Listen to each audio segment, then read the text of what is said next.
কান্দির ফাট আমি রামঘাটলারে হলো মসজিদের সামনে আসর নামাজ পড়া আমি দাঁড়াই রয়েছি। তারা টাউন হলে মিছিল শেষ করিয়া তারা দেখি রোয়ানা দিয়া যাইতে আছে, আটতে আছে, শৈলমৈল গান মারিছে। আশেকে রাসূল দো মিছিল টিছিল করছে যে বিড়ি ধরাইয়া টানতে টানতে যাইতে আছে, মনে ঈদের বার্তাটা আটতে আছে। আমি ইশারায় ডাক দিছি, ভাই কইতাইলে কইয়া জশ্নে জুলুস আশেক নবীর আশেক, নবীর প্রেমে জিলাপি খাইতে আছে, বিড়ি টানতে আছে, এবার আটতে আছে। আমি কাউ শুনেন না, আসর নামাজ পড়ছেন নি? আপনি আছেন না, আপনারা হুজুর আছেন, খালি নামাজ কই যাই নবী আইসে কেন নামাজ, নবী নাই কি নেবা? আমার যে একটা দমক দিছিল, আমি দিকে খেরাত রয়েছে, অন্য হুজুর হইলে ফইরা গেল। সাংঘাতিক ডরাইছি আমি, যে একটা ধমক দিছিল বেড়ায়। আপনারা হুজুর আছেন নামাজ লইয়া, আরো যে কত টান আছে এই খবর তো জানেন না। আমি কই যে এইটা আছে, এইটারে খবর নাই, আরো কত টানের খবর লইবেন আপনি কম মালা। একটা মানুষ যদি ঈমান আনে, তার 1 নাম্বার দায়িত্ব হলো নামাজ আদায় করা, ঠিক কিনা? আপনি আজ জুহরের শিখন কথা খেয়াল করে শুনো, আপনি জুহরের আগে দিয়া ঈমান আনছেন, আপনি 12টার সময় হিন্দু আসলেন, 12:30টায় মুসলমান হইছেন, 1টার সময় জুহরের আজান দিছে মসজিদ। 1 নাম্বার দায়িত্ব আপনার নামাজ, ঠিক কিনা? আপনি যে মুসলমান, এটা প্রমাণ কি? 1 নাম্বার প্রমাণ হইল আপনার নামাজ, ঠিক কিনা? কারণ নামাজ নাই তো ইসলাম নাই। মান তারাকা সালাতা মুতাআম্মিদান ফাকাদ কাফারা, যে ইচ্ছাকৃতভাবে নামাজ ছেড়ে দেবে সে সাথে সাথে কাফের হয়। এটা আমার কথা না, নবীজির কথা। নবীজি কয় মান তারাকা সালাতা মুতাআম্মিদান ফাকাদ কাফারা, যে ইচ্ছাকৃতভাবে একটা ওয়াক্ত নামাজ ছেড়ে দেবে সে কাফের হয়ে যাবে। তুমি কি এর আশেকে রাসূল? নবীজি জীবনে 1 ওয়াক্ত নামাজ কাজা করছে না, তুমি নামাজের কাছে নাই, বিড়ির গন্ধে লোকে দিয়া আড়ন যায় না, গোসল নাই, ফরজ নাই, ওয়াজিব নাই, সুন্নত নাই, তুমি আশেকে রাসূল। আল্লাহর নবী কিয়ামতের ময়দানে তোমার দিকে ফিরেও তাকাবে না, ঠিক কিনা? নবীজি বলবেন সৌখান সৌখা, দূরে সরে যাও, দূরে সরে যাও, তুমি আমার উম্মত না, তুমি বাপ ধরছো উম্মতের, তুমি আসলে উম্মতের কাম করছো না। উফরে দিয়া লেহা দুধ, ভিতরে দিয়া মদ, আছে নাকি না? বোতলের বাইরে দিয়া লেখা রাখছে দুধ, খাঁটি গাভীর দুধ।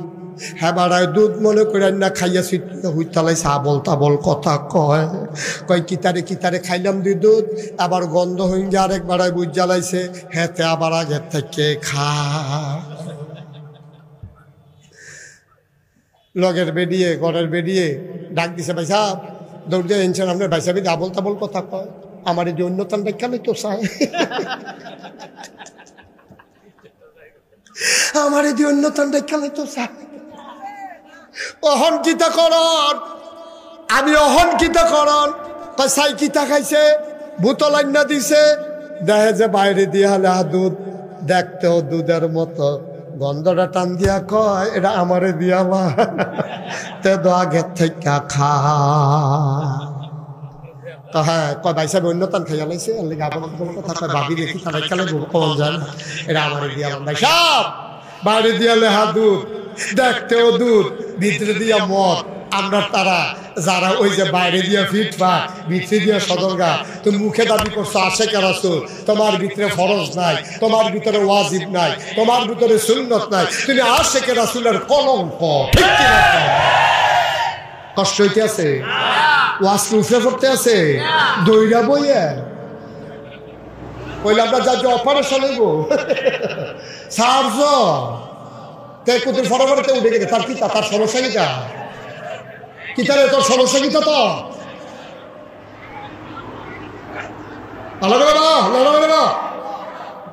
উকি দিয়া বলছে আমার হবে বলো, তাহলে জবাব দিতে হবে কার কাছে? তুমি নামাজ যদি না পড়বারে আব্বা, তোমার যে মুসলমান এটা বাইরে দিয়ে দেখলে বুঝন কেমনে? বাইরে দিয়ে দেখলে 1 নাম্বার বুঝনের যন্ত্রণার নাম হইল নামাজ।